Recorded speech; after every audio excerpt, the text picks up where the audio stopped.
آپ فرماتے ہیں کہ ابھی اس کے حضرت عمر فرماتے ہیں کہ وعدے میں 3 دن باقی تھے، میں حضور کے ساتھ تھا، وہ عالم تھا یہودیوں کا، تورات جانتا تھا، تو چوک میں اس نے کھڑا کر لیا اور کھڑا کر کے کہنے لگا نبی کریم صلی اللہ علیہ وسلم سے کہ میرے پیسے دیں۔ تو حضور صلی اللہ علیہ وسلم نے فرمایا کہ ابھی تو 3 دن باقی ہیں وعدے میں، انشاءاللہ وعدے پہ دے دیں گے۔ میں نے جو مضمون چھیڑا ہے وہ میں نے مکمل کرنا ہے، آپ میری بات پہ توجہ کرنا۔ میں کہہ چکا ہوں کہ حضور کو دادا سے بڑا ہی پیار ہے۔ اب وہ یہودیوں کا عالم کیا کہتا ہے نبی پاک کو، تانا کس طرح دیتا ہے، معاذ اللہ ثم معاذ اللہ، نقل کفر کفر نہ باشا۔ جب حضور نے کہا نا ابھی 3 دن باقی ہیں تو کہنے لگا جی معاذ اللہ ثم معاذ اللہ، پھر معاذ اللہ، کروڑ دفعہ معاذ اللہ۔ کہنے لگا جی عبد المطلب کی اولاد کا طریقہ یہ ہے، پیسے لے لیتے ہیں پھر واپس نہیں کرتے، ہے نا اشتعال والی بات۔ یعنی ویسے ہی آپ کسی کو کہیں کہ تیرے دادے کی اولاد شاری کا طریقہ ہی وہ گرم ہو جائے گا، اور اگر یہ کہہ دیا جائے اس ذات کے بارے میں جس سے آپ پیار بھی عشق کی حد تک کرتے ہوں، تو اب تھپڑ تو بنتے ہیں نا 4، اب ڈنڈا تو بنتا ہے نا۔ لیکن میرے نبی پاک اشتعال میں نہیں آتے تھے، مزاج نہیں تھا رسول کریم کا۔ نبی کریم صلی اللہ تعالی علیہ وسلم اتنی بڑی بات کر دی کہ حضرت عمر کہتے ہیں میں نے یوں کر کے تلوار پہ ہاتھ رکھا اور نکال لی نیام سے باہر، گردن اڑاؤں گا اس گستاخ۔ رسول کریم نے فرمایا عمر یہ تو کیا کر رہا ہے، تیرے تو ذمہ یہ تھا کہ تو اسے نرمی کا کہتا اور مجھے پیسے دینے کا کہتا۔ اب اس طرح کر، اسے فلاں جگہ لے جا، وہاں کھجوریں پڑی ہیں تول کے دے دے، چل 2 کلو زیادہ بھی دے دینا۔ حضرت عمر فاروق رضی اللہ تعالیٰ عنہ کہتے ہیں میں نے کہا حضور زیادہ کس بات کی، میں تو پوری بھی ذرا ناپ تول کے دوں گا، اور احتیاط سے کس بات کی زیادہ، اس نالائق کو زیادہ دوں؟ حضور فرمانے لگے زیادہ اس لیے دینی ہے کہ تو نے اسے ڈانٹا ہے، تو نے تلوار دکھائی ہے، اب 2-3 کلو زیادہ دینی۔ حضرت عمر کہتے ہیں میں لے گیا اور میں نے 2-3 کلو کھجوریں زیادہ دی، پر وہ میرے اندر جو اس کے بارے میں کوفت تھی وہ جاتی نہیں تھی، میرا دل کرتا تھا کاٹ ڈالوں اسے، اور جب میں نے دے لی نا تو میرے قریب آیا، میرے گھٹنے پہ ہاتھ رکھا۔ آنسو بڑے قیمتی ہوتے ہیں، ایک کبھی نکلتے ہیں۔ کہتے ہیں جب میرے گھٹنے پہ اس نے ہاتھ رکھا تو وہ یہودیوں کا عالم رو پڑا، کہنے لگا عمر تیرا کیا خیال ہے کہ میں بلا وجہ یہ میں نے بات کر دی؟ کہا نہیں، تو روتا کیوں ہے، پہلے بے ادبی کرتا ہے اب روتا ہے۔ تو کہنے لگا عمر میں کوئی معمولی آدمی نہیں، میں پڑھا لکھا بندہ ہوں، معمولی ہوتا تو جلدی مان جاتا، میں تورات کا، انجیل کا، زبور کا عالم ہوں، میں نے آخری نبی کی ساری صفتیں اپنی کتابوں میں پڑھی ہیں، میں نے ساری باتیں چھپ چھپ کے نبی پاک میں دیکھ لی تھی۔ ایک بات میں نے حضور کی آزمانی تھی ابھی، وہ یہ تھا کہ نبی پاک کے سامنے جتنی بھی جہالت کرو گے نا، اللہ کے رسول کا حلم اس پر غالب آ جائے گا، حضور کا صبر اس پر غالب آئے گا۔ میں نے نا آج وہ آزمانا تھا، اور میں نے نا سازش کر کے بلال کو پیسے دیے تھے، اور میں نے سازش کر کے 3 دن پہلے مانگے تھے، پر عمر تجھے مبارک ہو، میں نے تو آزما کے مانا ہے، تو بغیر آزمائے محمد عربی کا غلام بن گیا ہے، اب لے جا، مجھے معافی بھی دلا، اور نبی پاک صلی اللہ علیہ وسلم کی غلامی بھی میرے لیے اس سند پہ بھی تو میرے ساتھ شامل ہو۔ زندگی میں اشتعال نہ اپنے آپ کو آنے دیں۔ لوگ دنیا میں باتیں کرنے آئے ہیں، اور باتیں کرنے والے رہ جایا کرتے ہیں، باتیں کرنے والے، میری بات کی سمجھ آ رہی ہے، اور کام کرنے والے وہ کر جاتے ہیں۔ اگر آپ باتوں پہ آپ وقت گزاریں گے تو رہ گئے۔ اشتعال، وکیلوں کو بھی یہاں اشتعال آتا ہے، یہاں ڈاکٹروں کو بھی اشتعال آتا ہے، یہاں فلانے کو بھی اشتعال آتا ہے، یہاں بھئی آپ کس چکر میں پڑ گئے؟ اگر آپ کو اشتعال ہی آنا ہے، آپ دیکھیں نا اہل طائف نے نبی پاک کے ساتھ کیا کیا۔ تاریخ میں نا کچھ الفاظ ایسے ہیں جو پڑھے نہیں جاتے۔ جب انہوں نے کہا کہ معاذ اللہ آپ نبی ہیں جو دروازہ گھوم رہے ہیں، آپ نبی ہیں جن کے ساتھ لشکر ہی کوئی نہیں، پیسے ہی کوئی نہیں، آپ ہیں، اتنے سخت جملے، پھر پتھر بھی مارے۔ اشتعال تو 1.5 منٹ میں آ جاتا بندے کو، اور ہمارے ہاں تو رہ بھی صرف اشتعال ہی ہے، صرف اشتعال ہی ہے، جس کو دیکھو اسے اشتعال ہے، ادھر بھی لڑائی، ادھر بھی دنگا، ادھر بھی فساد۔ بھئی آپ چھوڑیں۔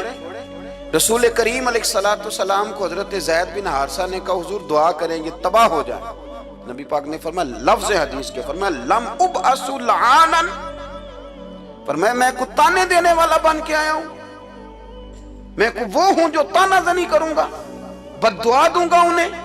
فرمایا انما بعثتُ ہادیا و رحمہ، فرمایا میں تو رحمت بن کے آیا ہوں اور لوگوں کو ہدایت کا راستہ دکھانے کے لیے آیا ہوں۔ زندگی میں کبھی بھی اشتہار۔ ایک بات اور کرنی ہے آپ سے، اس پر بھی آپ نے خاص توجہ کرنی ہے، جو ہمارے لیے سرکار کی محتاجی میں سے خیرات ہم نے لینی ہے، وہ یہ ہے کہ نبی پاک صلی اللہ علیہ وسلم کو نا قرآن مجید نے حریص کہا۔ اللہ اکبر۔ یہاں شاید آپ مجھے کہہ دیں تو میں ناراض ہو جاؤں، لیکن قرآن نے کہا حریص علیکم بالمؤمنین رؤوف الرحیم۔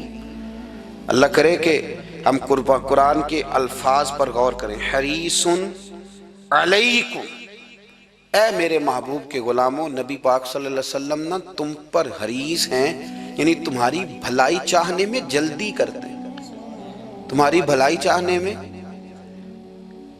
یہ ایسے الفاظ ہیں کہ اس سے بڑھ کر میں ان کا معنی نہیں کر سکتا، اگرچہ علماء تفسیر نے حریص علیکم کے کئی معنی بیان فرمائے۔ فرمایا محبوب کو جلدی ہے۔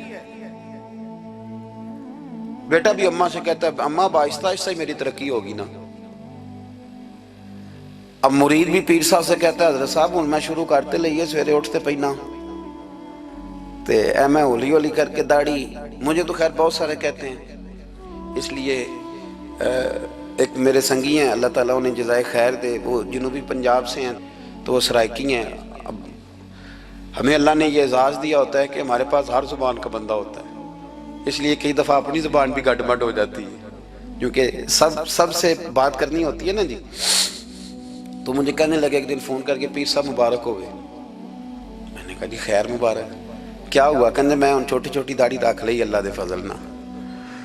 میں کہا چلو میں تیری مبارک قبول کیتی تو مہربانی کری انہوں کھاد شاد باندھا رہی تاکہ تھوڑی بڑی بھی ہو ہی جائے کہ مبارک ہوئے۔ میں چھوٹی چھوٹی، میں کہا چلو اللہ کریم خیر کرے گا بڑی بھی ہو جائے، حالانکہ داڑھی کا کوئی وزن ہی نہیں ہوتا، کیوں ہوتا ہے نہ چھوٹی کا نہ بڑی کا، اللہ سمجھنے کی توفیق عطا فرمائے۔ باہر کیا جو بات عرض کرنی ہے اس کی طرف آتا ہوں آپ حضرات سے۔ حریص علیکم، بھئی ہر بندہ کہتا ہے میں آہستہ آہستہ چلوں گا، لیکن نبی پاک صلی اللہ تعالی علیہ وسلم نے شوق رکھتے میری امت کو جلدی سے خیر ملے، جلدی سے۔ آپ دیکھیں نا ہم نے نا اصل میں سنی تقریریں، سنانے والوں نے سنا دیں، بس وہ ٹھیک ہے ایک نظام ہے، لیکن کبھی کبھی نا ہم الجھ جاتے ہیں، اڑ جاتے ہیں کہ یار ایسے بھی ہوتا ہے۔ نبی پاک جلدی کرتے ہیں اپنی امت کو خیر دینے میں، جلدی۔ حضرت ابو ہریرہ نے حافظہ مانگا تو فٹافٹ دیا حضور۔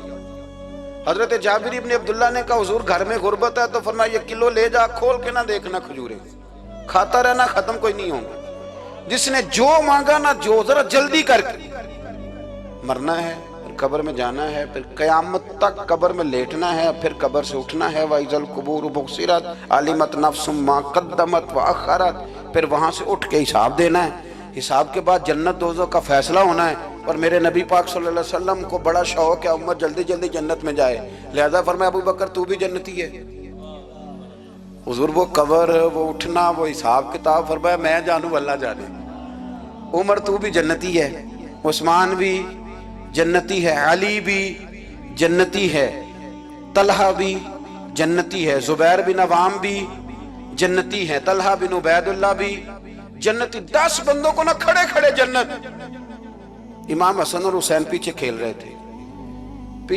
تھے تو پوچھ لیا کسی نے حضور یہ 10 تو جنتی ہیں، تو فرمایا جو پیچھے ہیں، تو کہا سید الشباب اہل الجنہ، یہ جنتی ہیں اور یہ جنتیوں کے سردار ہیں۔ آپ ذرا پلٹ کے دیکھ لیں کس طرح حضور نے، اور یہ اس شوق کو آپ سمجھیں، ہمیں تو شوق ہی کوئی نہیں، اب یقین کریں نہیں شوق، زیادہ سے زیادہ شوق ہوگا تو اپنے بیٹے کے حق میں ہوگا کہ جلدی جوان ہو جائے، اور اس میں بھی ہماری ڈبل لالچ ہوتا ہے کہ بچہ جوان ہو جائے اور میں کبھی بوڑھا بھی نہ ہوں، یہ بھی جوان ہو جائے اور میں بھی جوان ہی رہوں، بھئی یہ تو نہیں نہ ہو سکتا۔ اگر وہ جوان ہوگا تو پھر آپ کو بوڑھا ہونا پڑے گا، لیکن ہمارا ڈبل لالچ ہے کہ یہ بھی جوان ہو جائے اور میں بھی جوان ہی رہوں، یہ ہو سکتا؟ نبی پاک صلی اللہ علیہ وسلم نے فرمایا، آپ ذرا غور کریں، فرمایا وہ پیر رومہ ہے جو خرید کے دے دے گا میں اسے جنت کی بشارت دیتا ہوں۔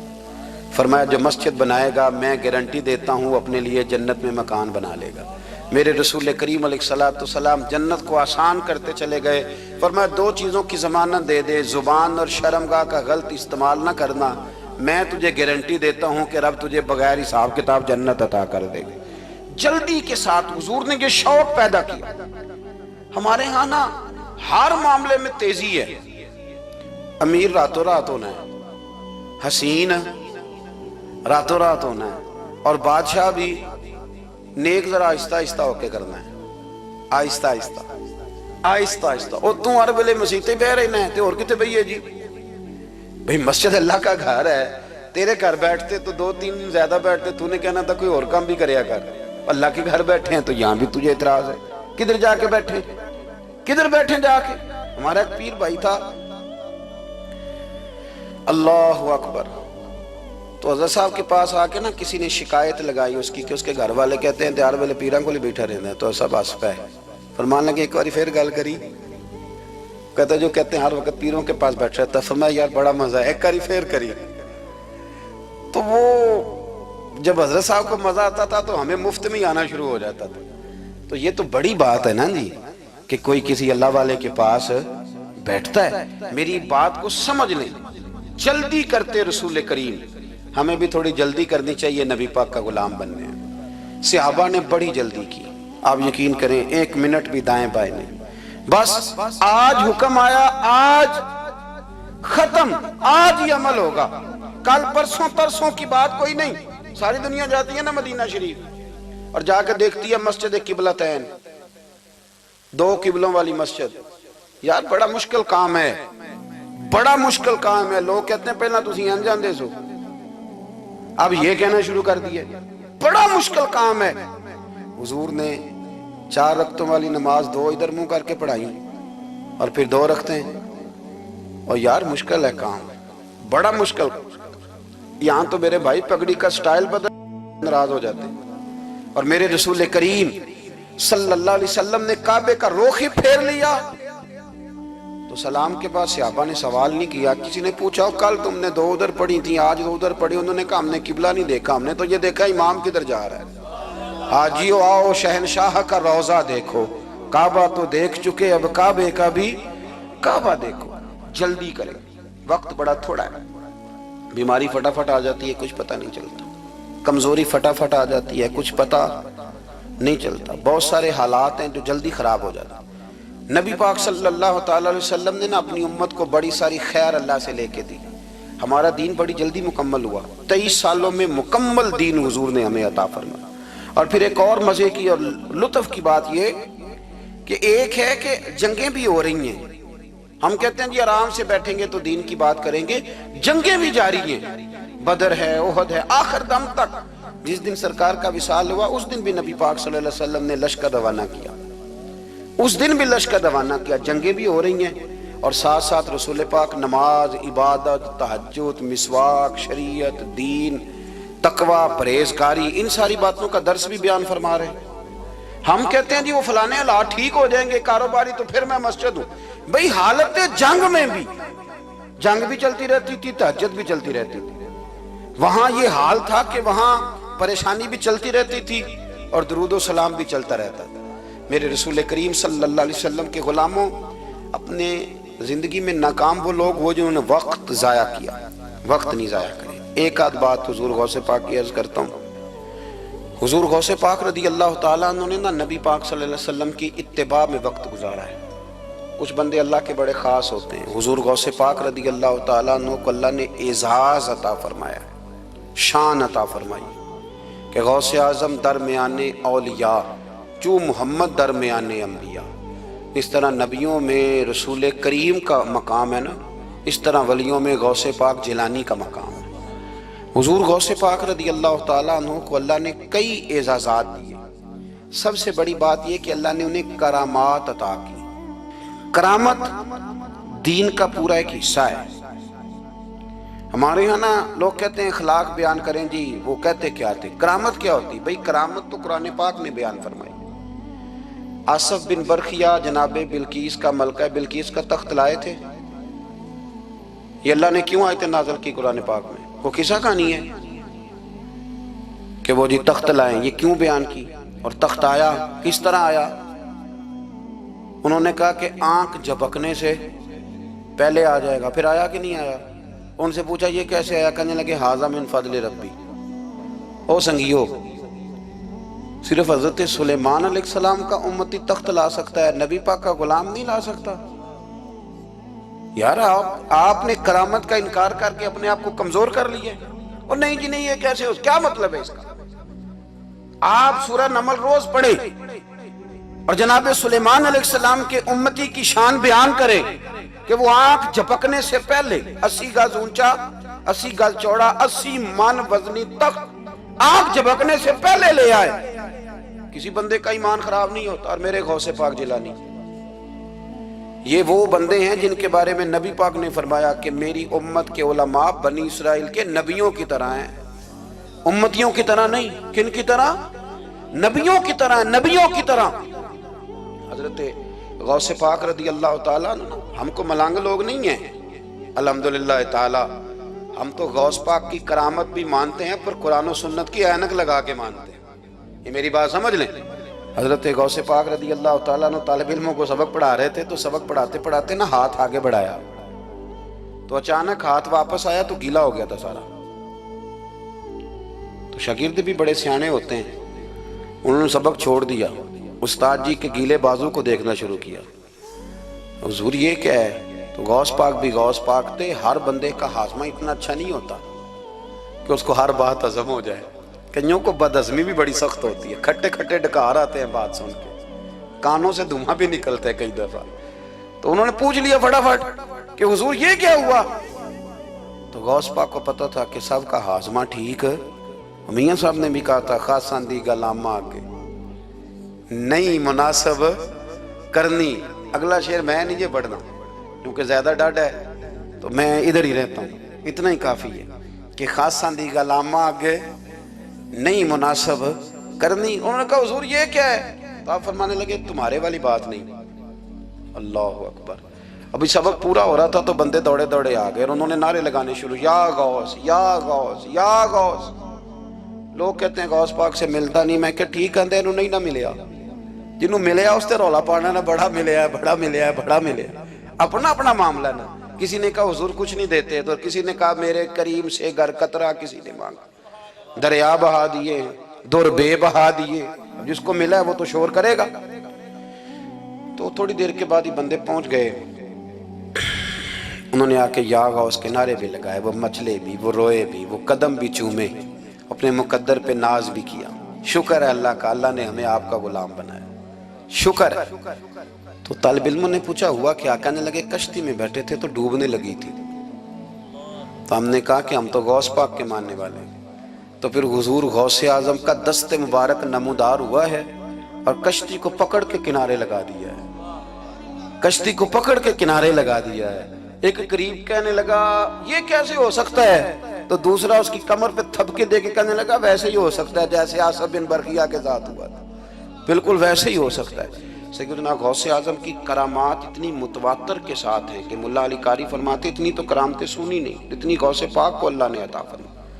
رب کریم نے انہیں درجہ دیا، وقار دیا، ان کی دعاؤں کو قبولیت دی. اللہ نے انہیں اعزاز کے ساتھ نوازا، اللہ نے ان پر فضل فرمایا. ایک تاجر تھا تو ملک شام جاتا تھا اکثر تجارت کرنے کے لیے، مال کما کے لاتا، غریبوں کی بھی مدد کرتا، مدارس کی، مساجد کی، سب جگہ جہاں دین کی ضرورت ہوتی پہنچتا. ایک بغداد میں اور درویش بھی گزرے جن کا نام شیخ حماد ہے، وہ بھی بڑے درویش تھے.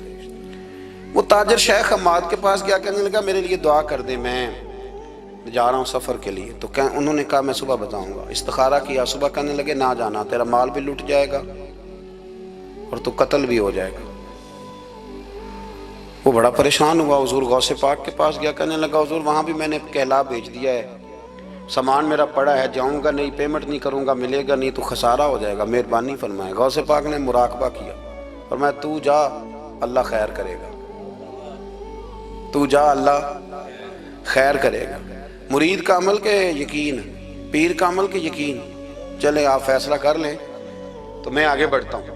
حضرت غوث اعظم رضی اللہ تعالیٰ عنہ نے مرید سے کہا تو جا اور اللہ خیر کرے گا. وہ گیا کہتے میں نے پیمنٹ کی، مال لیا، واپس آیا، گھوڑوں کا سفر تھا، رستے میں رات کو ایک جگہ سویا، خواب دیکھتا ہوں، خواب میں ڈاکو آ گئے، انہوں نے پہلے مال لوٹا، پھر مجھے قتل کیا، اور جب میرے گردن پر انہوں نے خنجر چلائی، خواب دیکھ رہا ہوں تو میری فٹافٹ آنکھ کھل گئی، اور جب میری آنکھ کھلی تو میں اسی وقت ہی رخت سفر باندھا، سر پٹ گھوڑے دڑائے، کچھ رات کو کچھ دن کو، سویرے بغداد پہنچ گیا۔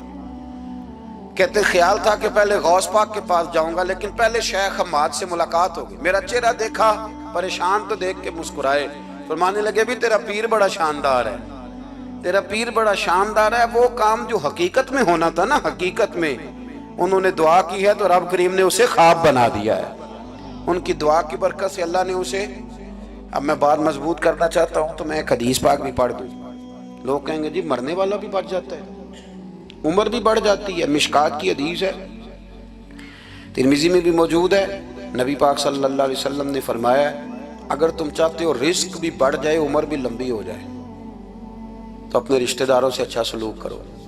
اس کا مطلب ہے کہ عمر بڑھ جاتی ہے، موت کچھ وقت کے لیے ٹل بھی جاتی ہے۔ حضور غوث پاک کو اللہ نے بڑا اعزاز دیا، بڑی کرامات دی۔ آپ فرمایا کرتے تھے میں نے 40 سال اپنے رب کو راضی کیا ہے مصلی پہ بیٹھ کے۔ تو میرے مالک نے پھر پوچھا ہے کہ عبدالقادر کچھ مانگ لے، کوئی بات کر لے، تو سیدنا غوث اعظم رضی اللہ تعالیٰ عنہ فرماتے ہیں کہ میں نے پھر اپنے رب کریم کی بارگاہ میں عرض کیا مالک جو قیامت تک مجھ سے محبت کرے، فضل کرنا اسے بغیر توبہ کے موت نہ دینا۔ تو میرے رب نے میری اس دعا کو شرف قبولیت عطا فرمایا کہ جو مجھ سے پیار کرے گا، میرا نام لے گا، وہ بغیر توبہ کے نہیں مرے گا۔ جنات بھی آپ کی بارگاہ میں حاضر ہوتے، آپ کو شیخ بحر و بر کہا جاتا ہے۔ جب آپ نے منبر پر بیٹھ کر یہ اعلان فرمایا نا کہ میرا یہ قدم ہر ولی کی گردن پر ہے، تو خراسان کے جنگلوں میں معین الملت والدین عطائے رسول ہند الولی خواجہ معین الدین اجمیری موجود تھے، تو وہاں اعلان کرنے لگے، کہنے لگے غوث پاک صرف گردن پہ کیوں، آپ میری آنکھوں پہ بھی قدم رکھیں، میرے سر پہ بھی قدم رکھیں۔ اللہ نے ان اولیاء کو بڑا اعزاز دیا، انہیں اللہ نے بڑی شان دی۔ اپنی نسبت اللہ کے بندوں سے مضبوط رکھیں۔ ضروری نہیں کہ آپ کسی جگہ مرید ہی ہوں گے تو آپ کی نسبت مضبوط ہوگی، آپ خواجہ معین الدین سے پیار کریں، آپ حضرت بہاءالحق نقشبند بخاری سے پیار کریں، داتا علی اجویری سے پیار کریں، آپ غوث پاک جیلانی سے، آپ اللہ کے نیک بندوں سے محبت کریں، ان کا تذکرہ سنیں۔ اب تو پوری مہم چلی ہوئی ہے اللہ کے بندوں کے خلاف، لوگوں نے ایسا وار چلایا ہے کہ بس جی کچھ بھی نہیں جی، آپ چھوڑیں، آپ ڈائریکٹ کتاب و سنت کو پڑھیں، کوئی بھی نہیں جی، کوئی ولی نہیں، تو پھر وہ جو اتنی آیتیں ہیں، وہ حدیثیں ہیں، وہ سارا کچھ، اس کا مطلب ہے امت میں ولی ہوتے ہی نہیں۔ تو الا ان اولیاء اللہ لا خوف علیہم ولا هم یحزنون کا کیا معنی ہے؟ اس کا کیا مطلب؟ آپ نے تو ملیاں میٹ کر دیا، سارا پوری مہم چلی، اللہ کے بندوں سے پیار کریں۔ اور میرے نبی پاک صلی اللہ علیہ وسلم نے فرمایا جو جس سے پیار کرے گا قیامت کے دن اسی کے ساتھ اٹھایا جائے گا۔ اور حضرت ابو ذر غفاری نے عرض کیا تھا یا رسول اللہ اگر وہ ان جیسے عمل نہ بھی کرے تو فرمایا اللہ بڑا کریم ہے، ایمان کی سلامتی سے جائے اللہ ان کے ساتھ ہی کھڑا فرما دے گا۔ حضرت محدث اعظم پاکستان مولانا سردار احمد صاحب رحمۃ اللہ علیہ بڑے مصروف آدمی تھے، پر بڑھاپے کے عالم میں بھی نا شیخ الحدیث تھے، شاید اتنے کسی کے شاگرد دنیا میں ہوں جتنے حضرت کے تھے۔ ہر جمعرات کو فیصل آباد سے لاہور آتے تھے داتا صاحب کے مزار پہ حاضری دے، ہر جمعرات۔ یہ چند دن پہلے ہمارے ایک بزرگ افریقہ سے آئے ہوئے تھے، افریقہ سے، تو پوچھا حضرت جی خیریت سے آنا ہوا؟ تو کہنے لگے پہلا مقصد تو داتا صاحب کے مزار پہ حاضری دینا اور باقی اس کے بعد ہے۔ تو ہر جمعرات کو حضرت محدث اعظم رحمۃ اللہ علیہ آتے تھے، ہر جمعرات۔ ایک مولوی صاحب نے ایک دفعہ شوشہ چھوڑ دیا لاہور میں کہ داتا صاحب کی قبر تو قلعے میں ہے، لوگ شوشے چھوڑتے رہتے ہیں نا کہ چلو کسی طریقے سے بندے ہٹائے جائیں، پر جن کی محبت اللہ دلوں میں پیدا کرے ان سے کیسے ہٹایا جائے؟ وہ جی ادھر قبر ہی نہیں، وہ تو قلعے میں ہے، وہ تجھے کون بتا گیا؟ کہتا جی میں نے ایک روایت پڑھی، فلانے بندے نے لکھا ہے، چلو جی الجھاؤ بن گیا۔ ہمارے ہاں جو انوکھی بات کر دے اس پہ بحث بھی شروع ہو جاتی، بڑی لے دے ہوئی، بڑا کچھ ہوا۔ سید ابو البرکات شاہ صاحب ایک بہت بڑے عالم گزرے ہیں، داتا صاحب کے مزار سے تھوڑا سا آپ آگے بڑھیں تو حزب الاناف بہت بڑا مدرسہ ہے، اس کے وہ شیخ الحدیث تھے، اعلیٰ حضرت کے خلیفہ تھے، سید تھے۔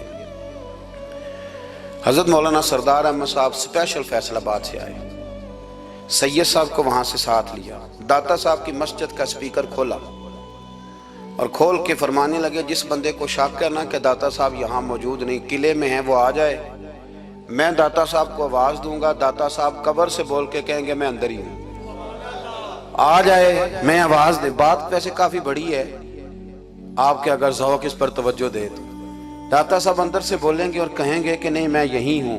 وہ سید صاحب کہتے ہیں کہ مینوں تساں ایک گھر تے نہیں دسی یہ گل، ساتھ ہی لے آئے ہو، وہ گھر میں بھی بتانا تھا۔ اور کہتے ہیں جبہ کھینچ کے نا محدث اعظم کا، کہنے لگے مولانا آپ نے بڑا دعویٰ کر دیا ہے، بڑا دعویٰ کر دیا آپ کہ داتا صاحب اندر سے بولتے، بڑا دعویٰ ہے۔ مولانا سردار احمد صاحب فرمانے لگے سید صاحب اپنی مرضی سے نہیں کیا، داتا صاحب سے پوچھ کے کیا ہے، داتا صاحب نے مجھے کہا ہے تو آواز دینا اور میں اندر سے بول پڑوں گا۔ فرمایا میں کل شام تک ادھر بیٹھا ہوں، جس کا دل کرے وہ آئے، میں انشاءاللہ تعالی آواز دوں گا اور علی بن عثمان حجویری قبر کے اندر سے بولیں گے، لیکن چونکہ پیچھے کرم تھا نا لہذا آیا کوئی بھی نہیں، پہنچا کوئی بندہ۔ تو یاد رکھیں اللہ کے بندوں سے پیار کریں۔ تنقید والے بندے ساری زندگی بیچارے اسی کھاتے میں رہے، کچھ نہیں بن سکا، خود بھی بے سرور رہے، دوسروں کو بھی بے سواد کیا، اپنے آپ کو مزیدار کریں۔ دو باتیں میں نے سیرت کی عرض کی ہیں، ایک تو اشتعال انگیزی سے بچیں زندگی میں، کبھی بھی کوئی کتنا مرضی لوگ اشتعال تو دلائیں گے، اشتعال میں نہ آئیں۔ اور دوسری بات یہ کہ جلدی کریں دین پر عمل کرنے میں، لیٹ نہ کریں، سرکار نے جلدی فرمائی ہمیں دین دینے میں۔